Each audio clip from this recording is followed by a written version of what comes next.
Assalamu alaikum students. This is Mohammad Sadiq from the platform of Institute of Hisab Kitab. Hope so you all are doing well.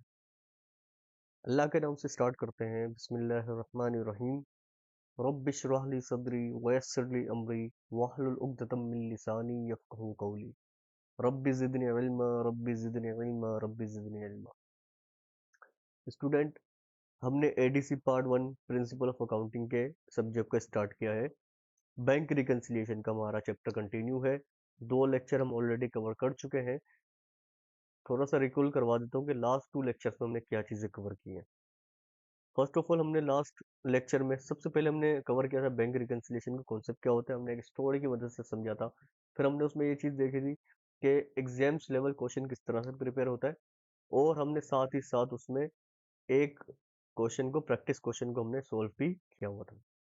Second lecture में हमने उसी concept से related एक past paper को solve किया था, जो कि आपके केयू के एग्जाम्स में पूछा गया था, एडीसी और बीकॉम के एग्जाम्स में पार्ट 1 में प्रिंसिपल ऑफ अकाउंटिंग। 20 नंबर का वो सवाल था, इंतहाई आसान था। आज के जो हमारा लेक्चर 3 है, इसका हमारा एजेंडा है स्टूडेंट्स, हमारा जो लर्निंग ऑब्जेक्टिव है आज का, जिसमें हमने बैंक रिकन्सिलिएशन के कुछ एडवांस कॉन्सेप्ट को कवर करना था, जिसमें से एक कॉन्सेप्ट हमारा ओवरड्राफ्ट। बैंक ओवरड्राफ्ट के कॉन्सेप्ट जो हमें समझना है। फिर हमें मजीद इसमें डिस्कशन करनी है कि डेबिट और क्रेडिट, बैंक स्टेटमेंट और कैश बुक, यानी इन दोनों सूरत हाल में डेबिट और क्रेडिट का क्या तस्वुर है, इसका भी कॉन्सेप्ट समझना है। और जब हम ये दो चीज़ें समझ जाएंगे, तो फिर हम इस काबिल हो जाएंगे कि हम 2024 के पास पेपर को, बच्चों ये आपके पास रिसेंट अटेम्प्ट में आया हुआ क्वेश्चन है, 2024 के पेपर में क्वेश्चन नंबर 3 रिसेंट अटेम्प्ट का है। ये हमें सोल्व करना है, इंतहाई आसान सवाल है, और ये आपको 20 मार्क्स मुफ्त के देकर गया था क्वेश्चन ये एग्जाम्स के अंदर। किसी ने अच्छे से प्रिपेयर किया होगा, 20 marks with in 5 to 10 minutes आप इजीली इसको सिक्योर कर सकते थे, अगर अच्छी प्रैक्टिस और अच्छे कॉन्सेप्ट लेके गए होगे तो। लेकिन मैं आपको दोबारा रिकॉल करवाता हुआ चलता हूँ कि स्टूडेंट्स, ये हमारा प्रिंसिपल ऑफ अकाउंटिंग का सब्जेक्ट है, रूल्स ऑफ अकाउंटिंग का सब्जेक्ट नहीं है। आप में से बहुत सारे स्टूडेंट अगर किसी और इंस्टीट्यूट से पढ़ के बैठे हुए हैं, ठीक है, तो उन्होंने कुछ रट्टे लगाए हुए होंगे, रूल्स याद कर लिए होंगे। बच्चों, कोई भी रूल्स याद करने की जरूरत नहीं है, मेरे साथ चलो, लॉजिकल चलो मेरे साथ।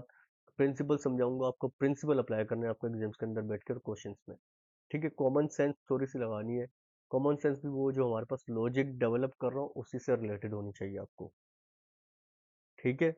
तो मूव करते अपने कॉन्सेप्ट की तरफ, जिसमें हमारा फर्स्ट कॉन्सेप्ट है इसमें हमारे पास, जिसमें हम ओवरड्राफ्ट के बारे में सीखेंगे आगे। स्टार्ट करते हैं ओवरड्राफ्ट को। देखिए, कहते हैं बैंक ओवरड्राफ्ट क्या है। इसकी डेफिनेशन बहुत ही सादा सी है। अगर मैं आसान ज़बान में आपको समझाऊं, तो बैंक ओवरड्राफ्ट का मतलब ये होता है कि आपने बैंक में अपना एक अकाउंट ओपन कर लिया, ठीक है। अब आपके अकाउंट में लेट्स अज्यूम के 200 रुपीज़ अवेलेबल है आपके अकाउंट में, लेकिन आपको ज़रूरत पड़ गई 250 के एक्सपेंस करने की।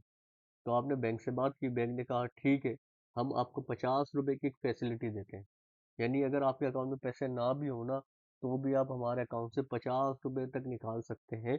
हमने कहा ठीक है, वेरी गुड बैंक, आप बहुत अच्छे हो, आपने तो हम पे एहसान कर दिया। बैंक ने कहा नहीं नहीं नहीं नहीं, मैंने आप पे एहसान नहीं किया है, इसके बदले में आपसे क्या लूंगा, बैंक का काम है इंटरेस्ट कमाना है। तो बैंक बोलेगा आपको, भाई ये मैंने आप पे कोई एहसान नहीं किया, ये जो आप 50 रुपये या 50 रुपये तक की जो आपको लिमिट है ना, इसमें से जितने रुपए भी आप निकालोगे, 10, 20, 30, 40, 50, वोट से एवर द केस में भी, मैं आपसे इसके बदले में क्या करूंगा, इंटरेस्ट चार्ज करूंगा। हमने कहा अच्छा ऐसी बात है, चले इंटरेस्ट दे देंगे। फिर बैंक ने कहा रुक जाओ रुक जाओ, इंटरेस्ट से काम नहीं चलेगा, ये जो तुम मुझसे पैसे ले रहे हो ना, एज अ लोन ले रहे हो, उधार ले रहे हो, शॉर्ट टर्म पीरियड के लिए ले रहे हो, तो जब वो पीरियड कंप्लीट हो जाएगा तो मुझे पीरियड बताओगे, 2 महीने 3 महीने, शॉर्टर पीरियड के लिए होता है। जब वो मियाद खत्म हो जाएगी, तब मैं तुमसे इसके पैसे भी रिकवर कर लूंगा जो मैंने तुम्हें एज अ लोन दी। अच्छा, हमने कहा अच्छा, तो तुम हमसे सूद भी लोगे और हमसे अपना प्रिंसिपल अमाउंट भी वापस ले लोगे, रिसीव कर लोगे, रिकवर कर लोगे। बैंक ने कहा हाँ बिल्कुल ऐसा है। हमने कहा कैसे करोगे। बैंक ने कहा देखो, लेट्स से अगर तुम्हारे पास 200 रुपये अकाउंट में है, और मैं तुम्हें 50 रुपये की फैसिलिटी भी अवेलेबल कर देता हूँ, तो यानी किसी भी टाइम पे, पॉइंट ऑफ टाइम पे, तुम 250 रुपीज़ तक अपने अकाउंट से विड्रॉ करके एक्सपेंस कर सकते हो। हमने कहा ठीक है। हमने कहा फिर वापस कब लोगे तुम हमसे। कहा जब भी तुम्हारे अकाउंट में पैसे आएंगे ना, तो सबसे पहले अपने पैसे रिकवर कर लूंगा उसमें से। हमने कहा गुड। यहाँ तक कॉन्सेप्ट समझ आ गया। यानी बैंक ओवरड्राफ्ट का मतलब क्या होता है कि आपके अकाउंट में पैसे नहीं हो, फिर भी बैंक आपको एक फैसिलिटी दे देता है कि एक्स्ट्रा पैसे यूज कर लो। इसकी लेटेस्ट एग्जांपल आपको देता हूँ। सबसे आसान एग्जांपल है क्रेडिट कार्ड। देखिए, जब भी आप अपना अकाउंट ओपन करवाते हैं बैंक में, तो बैंक आपको एक तो डेबिट कार्ड इशू करता है। उसका मतलब क्या होता है? डेबिट कार्ड इशू करने का मतलब ये होता है कि आपके अकाउंट में पैसे होंगे तभी आप उस डेबिट कार्ड का इस्तेमाल करके अपनी परचेजिंग कर सकते हो, अपना कैश विड्रॉ कर सकते हो। लेकिन इसके साथ साथ एक और कॉन्सेप्ट होता है क्रेडिट कार्ड का। अब देखिए, बैंक आपको क्रेडिट कार्ड इशू करता है। क्रेडिट कार्ड का मतलब ये होता है कि अगर आपके अकाउंट में पैसे ना भी होना, तो भी एक सर्टेन लिमिट बता देता है बैंक आपको। 50,000, 1 लाख, 1,50,000, 2 लाख, एक लिमिट दे देते हैं आपको। यानी अगर आपके अकाउंट में पैसे ना भी हो, तो भी आपको उस अमाउंट, उस फैसिलिटी तक आप उसको इस्तेमाल कर सकते हैं। लेकिन फिर शॉर्टर पीरियड के लिए होता है, तो बैंक आपसे वक्त या मियाद मुकम्मल होने पे वो पैसे रिकवर कर लेता है। यहाँ तक बात समझ आ गई आप सबको? यहाँ से हमारे पास एक विंडो ओपन हो गई बैंक ओवरड्राफ्ट की। आए इसके लफाजी को रीड कर लेते हैं, क्या लिखा हुआ है। कहते हैं कि bank overdraft is when you spend more money than you have in your bank account. Good हो गई, ये बात समझ आ गई मैं कि हमारे अकाउंट में पैसे नहीं, लेकिन फिर भी हमें बैंक ने इजाजत दी है पैसे आप निकाल सकते हो। आगे इसमें कह रहा है कि the bank allows you to use extra money. देखें, extra money for a short time, यानी कम अरसे के लिए। यानी ये कोई साल 2 साल के लिए आपको नहीं देगा, 2 महीने, 3 महीने, 4 महीने की फैसिलिटी आपको प्रोवाइड कर रहा होगा। दैट एक्स्ट्रा मनी, यानी जो आप एक्स्ट्रा मनी बोरो करोगे। देखिए, बोरो का मतलब उधार लोगे, किससे? बैंक से। आपको क्या करना पड़ेगा? पे इट बैक लेटर। यानी आज आप ले रहे हो तो कल आपको क्या करना पड़ेगा? रिकवर करना पड़े, रीपे करना पड़ जाएगा। अब एक एग्जांपल लाता हूँ आपके लिए। एग्जांपल में क्या लिखा हुआ है? You have 100 rupees in your bank account. हमने मान लिया, हमने कहा हमारे बैंक अकाउंट में 100 रुपीज है, लेकिन बैंक ने हमें फैसिलिटी दी है। बैंक ने कहा यार तुम अपने अकाउंट से 50 रुपये एक्स्ट्रा निकाल सकते हो किसी भी वक्त। हमने कहा ठीक है। तो हमने 100 की बजाय कितने विड्रॉ कर लिए? 150 रुपीज। और अब बताएं यहाँ पर एक्स्ट्रा कितना यूज हुआ है। देखिए, अगर मैं इस बात को यहाँ पे एम्फोसाइज करूँ ना, दैट एक्स्ट्रा मनी, ये है। यहाँ पर कह रहा है एक्स्ट्रा मनी। तो एक्स्ट्रा मनी क्या है? जो मेरे अकाउंट के अलावा मैंने यूज की। मेरे अकाउंट में तो 100 रुपीज थे, मैंने 150 यूज कर लिए। यानी मैंने एक्स्ट्रा कितने यूज किए? 50। यानी जो 50 एक्स्ट्रा यूज किए ना, ये कहलाएगा बैंक के परस्पेक्टिव से ओवरड्राफ्ट है। यहाँ तक बात समझ आ रही है? यानी जो भी आप बैंक से उधार ले लोगे, लोन ले लोगे, वो तमाम का तमाम लोन क्या कहलाएगा? शॉर्ट टर्म पीरियड के लिए जो आप लोन यूज करोगे, वो कहलाएगा बैंक का ओवरड्राफ्ट। यानी आपने अपने अकाउंट से ओवर अमाउंट निकाल ली ना, इसलिए ओवरड्राफ्ट कहलाता है। होप सो यहाँ तक बात आपको समझ आती है। थोड़ा सा आगे बढ़ते हैं। ये हमारा लर्निंग ऑब्जेक्टिव 1 कंप्लीट हो गया, जिसमें हमने देखा बैंक ओवरड्राफ्ट का कॉन्सेप्ट क्या होता है। अब हमने देख रहे हैं कि डेबिट और क्रेडिट का क्या इम्पैक्ट होता है बैंक स्टेटमेंट पे और हमारे कैश बुक पे। तो मूव करते हैं अपने नेक्स्ट कॉन्सेप्ट की तरफ। लेकिन इस समरी को समझाने से पहले मैं आपको इसकी थोड़ी सी डिटेल समझा देता हूँ। ऑल्दो हम अपनी अर्ली एजुकेशन में उसको कवर करके आए हैं कि हमारे पास अकाउंटिंग में टोटल 5 पिलर्स होते हैं: asset, liability, revenue, capital expenditure. ये 5 कॉन्सेप्ट्स होते हैं। इनमें से 2 कॉन्सेप्ट को मैं आपको दोबारा से रिफ्रेश करवा देता हूँ। एक है एसेट और दूसरा है लायबिलिटी। हम उस चीज़ को समझेंगे तो हमारी ये चीज़ बिल्कुल क्लियर हो जाएगी कि डेबिट और क्रेडिट कैश बुक और बैंक स्टेटमेंट के लिहाज से किस तरह से वर्क करता है।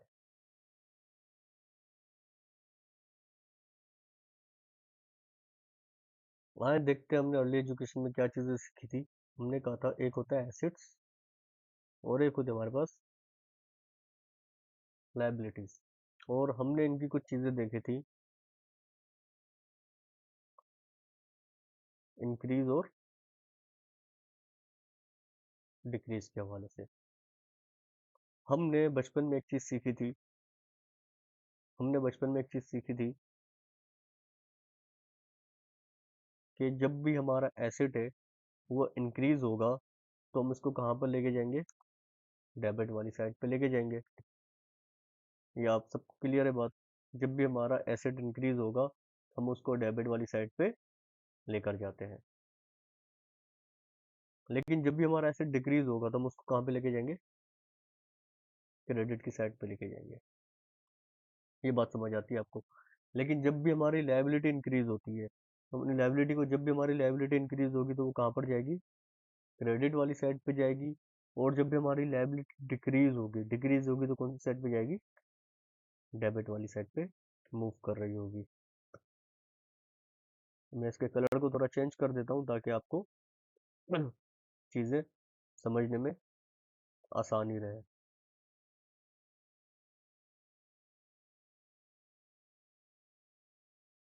ठीक है, 4 डिफरेंट कलर से मैंने लिख दिया। देखिए, एसेट जब भी इंक्रीज होगा डेबिट होगा, डिक्रीज होगा क्रेडिट होगा। लायबिलिटी रिवर्स होती है, यानी लायबिलिटी जब भी इंक्रीज होगी, इजाफा होगा तो क्रेडिट होगी, और डिक्रीज यानी कमी आएगी तो उसमें वो डेबिट हो रही होगी। अब सोचते हैं इसको कैश बुक के पर्सपेक्टिव से। अब मुझे बताएं, जो भी आपके पास कैश बुक में बैलेंस होता है, कैश बुक का जो भी बैलेंस होता है, वो आपका कैश है ना, वो आपकी मिल्कियत में है, वो आपकी ओनरशिप में, वो आपके कंट्रोल में है, तो ये पूरे एसेट के डेफिनेशन में फॉल कर रहा होता है। यानी जो भी आपने बैंक में अपने पास कैश रखवाया है, अपना कैश जो बैंक में रखवाया है आपने, वो आपके लिए क्या है? एक तरीके से एसेट है, आपका एसेट है, जाहिर सी बात है आप उसको यूज करेंगे। तो जब भी आपका ये एसेट इंक्रीज होगा तो डेबिट होगा, और डिक्रीज होगा तो क्रेडिट होगा। ये बात बहुत आसान है, ये आपने ऑलरेडी सीखी हुई है। बात यहाँ पर आके चेंज होती है। अब देखें, यहाँ पे तो आपने कैश बुक के हवाले से सोच लिया कि ये आपका एसेट है, लेकिन अगर आप बैंक के पर्सपेक्टिव से सोचें, बैंक के पर्सपेक्टिव से अगर आप इसको सोचते हैं, बैंकर बन के अगर आप सोचेंगे, तो मुझे बताएं कि आपने तो पैसा बैंक में रखवा दिया ना, क्या ये पैसा बैंक का अपना जाती है? क्या ये पैसा बैंक का जाती है? नहीं नहीं नहीं, बैंक का जाती पैसा नहीं है। रीजन क्यों? क्योंकि बैंक ने आपसे बतौर अमानत वो पैसा लिया हुआ है। जब भी आपको इसकी नीड होगी, बैंक आपको क्या करेगा? आपके पैसे वापस कर देगा। नहीं, बैंक ने फॉर द टाइम बिंग एक लाइबिलिटी क्रिएट कर ली, बैंक के ऊपर एक लाइबिलिटी क्रिएट हो गई। बैंक क्या करेगा? आपसे पैसा रख रहा है, आपकी अमानत है, बैंक उसको इस्तेमाल नहीं करेगा। ठीक है, आपको जब भी चाहिए होंगे, बैंक आपको वो क्या करेगा? रीपे कर रहा होगा। तो ये जो आपका एसेट है ना, बैंक के लिए क्या है? बैंक के लिए क्या है? ये लाइबिलिटी है। यानी आपका नॉर्मल बैलेंस, आपका नॉर्मल बैलेंस क्या होगा? आपका नॉर्मल बैलेंस, आप बोलोगे मेरा नॉर्मल बैलेंस जो होगा, नॉर्मल बैलेंस कौन सी साइड पे नजर आएगा? एसेट है ना, एसेट इंक्रीज होगा तो डेबिट वाली साइड पे, और अगर डिक्रीज होगा तो क्रेडिट वाली साइड पे। यानी ये आपके पर्सपेक्टिव से बात हो गई। लेकिन बैंक के पर्सपेक्टिव से क्या बात होगी? बैंक बोलेगा तो मेरी लाइबिलिटी है, मेरे अपने पैसे नहीं है, तुम मुझसे मांगोगे मैं तुम्हें दे दूंगा। तो अगर हम बैंक के पर्सपेक्टिव से बात करते हैं, तो बैंक के पर्सपेक्टिव से क्या है? बैंक का नॉर्मल बैलेंस क्या होगा, क्या होना चाहिए? बैंक का नॉर्मल बैलेंस क्या होना चाहिए?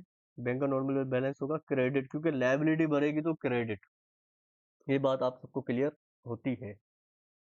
ये बैंक और कैश के पर्सपेक्टिव से मैंने आपको एक, तो यहाँ तक आप तमाम को बात समझ आती है कि हमारे लिए एसेट है तो हमारा नॉर्मल बैलेंस डेबिट होगा, क्योंकि हमारा पैसा है। लेकिन बैंक का अपना जाती पैसा नहीं है, तो बैंक के लिए तो लायबिलिटी है, बैंक का नॉर्मल बैलेंस क्या होगा? क्रेडिट हो रहा होगा। यानी जब भी हम डेबिट बोलेंगे तो बैंक हमारे अपोजिट चलेगा, बैंक बोलेगा क्रेडिट। और हम क्रेडिट बोलेंगे तो बैंक क्या बोलेगा? डेबिट। यानी हम अपने पर्सपेक्टिव से देखें तो हमारा एसेट का बढ़ना डेबिट, कम होना क्रेडिट। बैंक के पर्सपेक्टिव से देखें तो लायबिलिटी बढ़ेगी तो क्रेडिट, कम होगी तो डेबिट। यानी जब भी हम पैसा डिपॉजिट करवाएंगे हम बोलेंगे डेबिट, बैंक की लायबिलिटी बढ़ जाएगी, बैंक बोलेगा क्रेडिट। बात समझ आती है? और हम पैसा निकालेंगे तो हम बोलेंगे क्रेडिट, तो बैंक की लायबिलिटी भी क्या हो जाएगी? जब पैसे हमें बैंक वापस कर देगा, कर रहा होगा, तो बैंक के लिए क्या होगा? लायबिलिटी कम हो जाएगी। यहाँ तक होप्स आपको बात समझ आती है। अब मूव करते हैं उस चार्ट पे और समझते हैं कि उसमें क्या लिखा हुआ है, क्या क्वेश्चन हमें डिलीवर करना चाह रहा है एग्जामिनर। अब देखिए, एग्जामिनर क्या एक्सपेक्ट करता है आपसे कि यार आपको ये बेसिक अंडरस्टैंडिंग होनी चाहिए। तो एग्जामिनर ये चीज़ हमें सिखाने के लिए क्या करते हैं? क्वेश्चन बना रहा होता है हमारे लिए। तो हम समझते हैं, यहाँ पे समझेंगे, फिर उसको क्वेश्चन में अप्लाई भी करेंगे। अब देखें, यहाँ पर सिचुएशन आपके सामने, एक सिचुएशन है, कह रहे कि कैश बुक यानी कंपनी आपकी बात हो रही है, आपके लिए नॉर्मल बैलेंस क्या होगा? डेबिट। बात समझ आ रही है? यानी जब भी आपका बैलेंस इंक्रीज होगा ना, इंक्रीज होगा, अपवर्ड जाएगा, जब भी आप पैसे डिपॉजिट करवाओगे आप बोलोगे यार डेबिट, मेरा एसेट इंक्रीज हो गया। लेकिन एट द सेम टाइम अगर आपके पैसे कम हो रहे होंगे तो क्या करोगे आप? क्या करोगे? पैसे कम होंगे तो आप क्या बोलोगे? यार ये मेरे पैसे कम हो गए ना, तो आप क्या करोगे? पैसों को क्रेडिट कर रहे होगे, पैसे कम होंगे तो क्रेडिट करोगे। ये आपकी बात हो गई। ठीक है, आपका पॉजिटिव बैलेंस है डेबिट, जैसे बैलेंस कम होना शुरू होगा या नेगेटिव हो जाएगा आप बोलोगे क्रेडिट। लेकिन बैंक के पर्सपेक्टिव से अगर हम बात करते हैं तो बैंक बिल्कुल रिवर्स चलता है। बैंक बोलता है जब तुम्हारा बैलेंस इंक्रीज होगा ना तो मेरी लायबिलिटी इंक्रीज होगी, और लायबिलिटी जब भी इंक्रीज होती है तो बैलेंस कहाँ पे जाता है, क्रेडिट वाली साइड पे। और जब भी बैंक की लायबिलिटी डिक्रीज हो रही होगी, यानी जब भी आप पैसा निकालोगे ना तो आप बोलोगे मेरे पास पैसा बैंक से कम हो गया तो आपने क्रेडिट कर दिया। लेकिन बैंकर क्या बोलेगा, यार मेरी लायबिलिटी कम हो गई, लायबिलिटी कम होगी तो डेबिट। ये फर्क समझ आ रहा है आपको? यानी आप जब भी पैसे डिपॉजिट करोगे आप बोलोगे डेबिट, तो बैंक आपका डिपॉजिट चल रहा बोलेगा नहीं क्रेडिट, बैंक का क्रेडिट आपका डेबिट, नॉर्मल बैलेंस। और एबनॉर्मल बैलेंस में क्या होगा, ओवरड्राफ्ट। आप क्या बोलोगे, ओवरड्राफ्ट यानी बैंक से ज्यादा पैसे निकल आए, मुझे देने हैं, तो आपके लिए भी ये लायबिलिटी हो गई, तो आपने कहा क्रेडिट। लेकिन बैंक क्या बोलेगा, अब मुझे ये रिसीव करने हैं आपसे, रिसीवेबल आ जाएगा बैंक, तो बैंक के लिए क्या हो जाएगा, डेबिट। बैंक और आप रिवर्स डायरेक्शन में चल रहे होते हो, अपोजिट डायरेक्शन में चल रहे होते हो। दोबारा से रिकॉल करवाता हूँ, आपका नॉर्मल बैलेंस होता है डेबिट, क्योंकि आपका एसेट इंक्रीज होगा तो डेबिट। और जब भी आपके एसेट डिक्रीज होगा तो आप क्या रिकॉर्ड करोगे, क्रेडिट रिकॉर्ड करोगे। नॉर्मल बैलेंस की बात हो रही है। और बैंक आपके अपोजिट चल रहा होगा, बैंक क्या बोलेगा, बैंक का नॉर्मल बैलेंस क्रेडिट होगा, क्योंकि बैंक की लायबिलिटी है आपको आपके पैसे रखना और आपके वक्त जरूरत पे आपको अदा कर देना। और जब भी बैंक आपके पैसे आपको रिटर्न कर रहा होगा ना तो बैंक की लायबिलिटी कम हो रही है, तो जब भी लायबिलिटी कम होती है बैंक लायबिलिटी कम होती है तो क्या रिकॉर्ड करते हैं, डेबिट रिकॉर्ड करते हैं। ये दो बातें आपको क्लियर होनी चाहिए। यानी हमें एग्जाम्स में अपने प्रैक्टिस क्वेश्चन में आंखें खोल के देखना है कि नॉर्मल बैलेंस क्या लिखा हुआ है। अगर नॉर्मल बैलेंस लिखा हुआ है तो यानी हमारा पॉजिटिव बैलेंस डेबिट होगा, और बैंक का पॉजिटिव बैलेंस क्रेडिट के वर्ड के साथ लिखा होगा। यानी एग्जामिनर देखो कुछ घुमाने की कोशिश करेगा, बोलेगा balance debit balance as per cash book, हम बोलेंगे अच्छा, सीधा सीधा नॉर्मल बैलेंस दिया हुआ है, debit balance as per cash book का मतलब है कि कैश बुक का नॉर्मल बैलेंस डेबिट ही चल रहा है। और बोलेगा कि credit balance as per bank statement, इसका मतलब भी क्या है, चीजें नॉर्मल डायरेक्शन में चल रही है। लेकिन जहाँ पे ओवरड्राफ्ट की बात होगी ना तो यहाँ पे सवाल में लिखा हुआ होगा, साफ क्लियर लिखा हुआ होगा कि credit balance as per cash book. देखो हमारा तो बैलेंस नॉर्मली डेबिट होता है ना, अगर क्रेडिट होगा इसका मतलब क्या है कि आपके अकाउंट में पैसे नहीं थे, आपने ज्यादा निकालवा लिए। और ओवरड्राफ्ट के लिए आपके एग्जाम्स में क्या लाइन मार्क कीवर्ड क्या लिखा होगा, कि debit balance as per bank book. तो आपकी आंखें यहाँ पे खुल जानी चाहिए कि बैंक का नॉर्मल बैलेंस क्रेडिट होता है, अगर बैंक का बैलेंस डेबिट बता रहा है ना आपका एग्जामिनर, का मतलब क्या है, ओवरड्राफ्ट की फैसिलिटी यहाँ पर आ गई है। होप सो कि यहाँ तक मैं आपको कॉन्सेप्ट डिलीवर कर सका हूँ। अब हम मूव करते हैं अपने प्रैक्टिस क्वेश्चन एग्जाम्स क्वेश्चन की तरफ, जो कि आपके 2024 में रेगुलर में पूछा गया था, ADC part 1 question number 3 20 marks का। ये आपके सामने मैंने सवाल पेश कर दिया है, एक बार इसको रीड कर लेते हैं मिलकर, फिर इसको सोल्व करेंगे। कुछ चीजें मैं हाईलाइट करवाऊंगा तो उसको देखिएगा। Balance as per cash book, देखें यहाँ पे कुछ भी नहीं लिखा हुआ, ना डेबिट लिखा हुआ है ना क्रेडिट लिखा हुआ है। इसका मतलब क्या है, नॉर्मल बैलेंस है। आपके हिसाब से आपने कहा मुझे 4330 में मेरे बैंक में अवेलेबल है, लेकिन जैसे ही आपने बैंक स्टेटमेंट देखी तो आपकी आंखें खुल गई, आपने क्या कहा, बैंक स्टेटमेंट आगे वर्ड क्या लिख दिया, ओवरड्राफ्ट लिख के दे दिया। देखिए अगर ये ओवरड्राफ्ट ना लिखता तो दूसरा वर्ड क्या यूज कर सकता था, debit balance as per bank statement. अगर ये वर्ड भी यूज कर ले इसका मतलब क्या, ये ओवरड्राफ्ट आ गया। अगर ये वर्ड यूज करता credit balance as per bank statement, उसका मतलब कोई ओवरड्राफ्ट नहीं है, नॉर्मल चल रही है चीजें।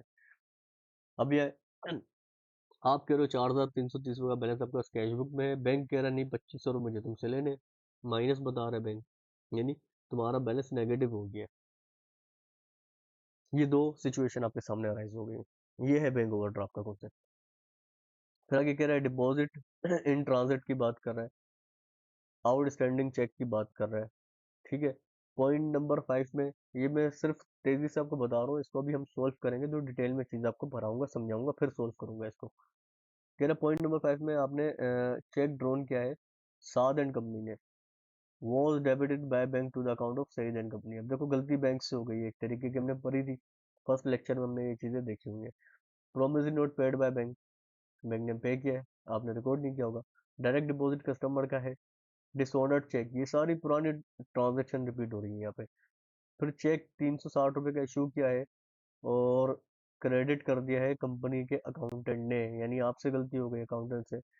इंटरेस्ट मिला है, क्रेडिट किया है किसने, बैंक ने। देखे अभी भी हम पढ़ते हुए आ रहे हैं, बैंक का क्रेडिट मतलब बैलेंस को इंक्रीज करना, इसलिए प्लस, सही है। और बैंक ने सर्विस चार्ज किया है, यानी बैंक ने पैसे माइनस किया आपके, और बैंक ने कलेक्शन की है डिविडेंड की, और जो आपने रिकॉर्ड नहीं की। तो बिल्कुल आसान सा सवाल है। इसको, वीडियो को पॉज करके एक बार सवाल को अच्छे तरीके से रीड करें, फिर हम इस सवाल को सोल्व करते हैं। हमारी रिक्वायरमेंट क्या है? बैंक रिकंसिलिएशन स्टेटमेंट में प्रिपेयर करनी है। वीडियो को पॉज करके लाजमी इस सवाल को एक बार खुद से रीड करें, अंडरस्टैंड करें क्या क्या कॉन्सेप्ट अप्लाई हो रहे हैं। क्या कोई ऐसा कॉन्सेप्ट तो नहीं जो हमने आज तक नहीं पढ़ा, तीसरे लेक्चर तक नहीं पढ़ा, ऐसा कोई कॉन्सेप्ट आपको नजर ही नहीं आएगा। एक नया कॉन्सेप्ट था, ओवरड्राफ्ट को मैंने आपको बता दिया। मूव करते हैं, इसको सोल्व करने की कोशिश करते हैं। आए, इसको सोल्व करने की कोशिश करते हैं। फॉर्मेट आप भी बना लें और मैं भी बना लेता हूँ। सवाल को रीड कर लेते हैं।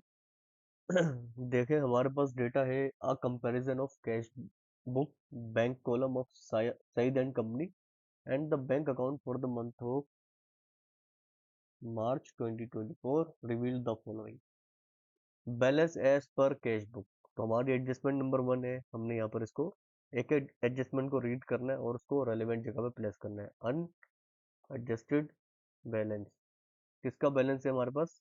कैश बुक का, और ये हमारे पास है बैंक स्टेटमेंट। ये हमारा फॉर्मेट है। हमने कहा बैंक का बैलेंस कितना आ रहा है? 4330। अब साथ ही साथ एडजस्टमेंट नंबर 2 भी इसी के साथ ही आ रही है हमारे पास, एडजस्टमेंट नंबर 2। यहाँ पे क्या कह रहा है? Balance as per bank statement overdraft, यानी ये बैंक का बैलेंस है, नेगेटिव चल रहा है, 2500 रुपये नेगेटिव। फॉर्मेटिंग क्या होगी? जो भी हमारे पास नेगेटिव बैलेंस होंगे उसको हम लोग ब्रैकेट में शो करते हैं अकाउंटिंग की टर्म्स में। फिर पॉइंट नंबर 3 में कह रहा है डिपॉजिट इन ट्रांजिट, यानी अभी आपने डिपॉजिट करवा दिया है, अभी वो इन ट्रांजिट है, यानी आपने तो जमा करवा दिया, बैंक में नहीं आया। बैंक में आने, बिल्कुल आने। ये क्या होता है? टाइमिंग डिफरेंस होता है। तो हम लिखेंगे deposit in, deposit in transit. कहाँ पर रिकॉर्ड करवाएंगे? हम ऑलरेडी रिकॉर्ड कर चुके होंगे, जब भी तो हमने कहा ना डिपॉजिट करवा दिया बैंक के पास। ये माइट भी एक दिन के बाद जाए पैसे, एक दिन के बाद मिले, क्लियरेंस का चेक जैसे हो गया। उसके बाद हम बात करते हैं आउटस्टैंडिंग चेक। देखे, आपने तो चेक दे दिया, आपने माइनस कर दिया, लेकिन बैंक ने अभी तक माइनस नहीं किया। बैंक ने माइनस क्यों नहीं किया होगा? जब तक वो बंदा बैंक में प्रेजेंट नहीं होगा, बैंक कैसे पैसे दे सकता है किसी को? यानी ये चेक अभी तक बैंक में प्रेजेंट नहीं हुआ, लेकिन आपके पास से जा चुका है। तो आप लिखेंगे आउटस्टैंडिंग चेक, आउटस्टैंडिंग चेक। ये आपने लिख दिया, और ये कहाँ से माइनस करवाएंगे? आप ऑलरेडी माइनस कर चुके हैं, लिहाजा अभी आप बैंक से माइनस करवा देंगे 1140। फिर नेक्स्ट एडजस्टमेंट है हमारे पास 5। देखिए 5 को थोड़ा सा तसल्ली से समझे। Check drawn by Saad and company, हमारी कंपनी का नाम देखें सईद एंड कंपनी है, टॉप पे लिखा हुआ है। साद एंड कंपनी ने चेक ड्रॉ किया और डेबिट कर दिया बैंक ने किसको? हमारी कंपनी को। बैंकर से गलती हो गई, एक्चुअली में ये पैसे कभी कटने ही नहीं चाहिए। तो हम क्या बोलेंगे? यार ये पैसे हमारे कटने नहीं चाहिए, 7 दिन कंपनी के कटने चाहिए, हमारे पैसे क्यों काट दिए तुमने? तो हम उसको बोलेंगे यार सही करो अपने बैंक स्टेटमेंट्स को, बिल्कुल सही करके बता दो, जो पैसे आपने काटे ना वो क्या कर दो? रिवर्स कर दो, क्योंकि हमारे ये पैसे कटने नहीं चाहिए थे। 7 दिन कंपनी के थे, गलती तुमसे हो गई है। तो बैंकर क्या करेगा? उसको बिल्कुल सही कर लेगा। कैसे करेगा? हम बोलेंगे अच्छा देखें ये ऐड होंगे या लेस होंगे, सोचे ना। बैंकर ने जब डेबिट किया है, यानी बैंकर ने माइनस कर दिया ना, अब सही करने के लिए क्या करेगा? प्लस करेगा। आसान सी बात है, ऐड करवा देंगे। एरर मेड बाय बैंक, जो एरर हुआ था, कम पैसे पैसे कम कर दिए थे। अब क्या बोलेंगे? हम बोलेंगे यार भरा दो, ये पैसे कटने नहीं चाहिए, हमने तो निकलना ही नहीं है, किसी और कंपनी के हमारे खाते में क्यों डाल रहे हो? तो पहले उसने माइनस किया, अब सही करने के लिए क्या कर देगा? प्लस कर देगा। और बैंक का डेबिट मतलब क्या होता है? बैंक ने माइनस किया। बैंक का क्रेडिट का मतलब क्या है? बैंक ने प्लस कर दिया आपको। ठीक है, डिटेल में समझ के हम इस चीज को। पॉइंट नंबर 6 कह रहा है promissory note paid by the bank. अब देखें, आपके ब्याह पे बैंक ने पेमेंट कर दी ना, on behalf of Saeed and company. Saeed and company हमारी कंपनी है, हाईलाइट कर लेते हैं इसको ताकि आपको याद रहे। हमारी कंपनी का नाम है सईद एंड कंपनी। ठीक है, यहाँ पे सईद एंड कंपनी हमारी कंपनी। कह रहे कि बैंकर ने क्या किया? आपके ब्याह पे पेमेंट कर दी। पेड का वर्ड लिखा हुआ है ना यहाँ पे, एंट्री नंबर 6 में आप देखेंगे। हाईलाइट करता हूँ मैं इसको, यहाँ पे वर्ड लिखा हुआ है, यहाँ पे सिंपल जबान में बताऊं कि ये वर्ड लिखा हुआ है पेड, यानी बैंक ने पे कर दिया है आपके ब्याह पे। पे कर दिया, हमने कहा ठीक है, पे कर दिया है। बैंक ने किया, बैंक ने तो माइनस कर दिया, हमें पता चल गया, तो हमें भी क्या करना चाहिए?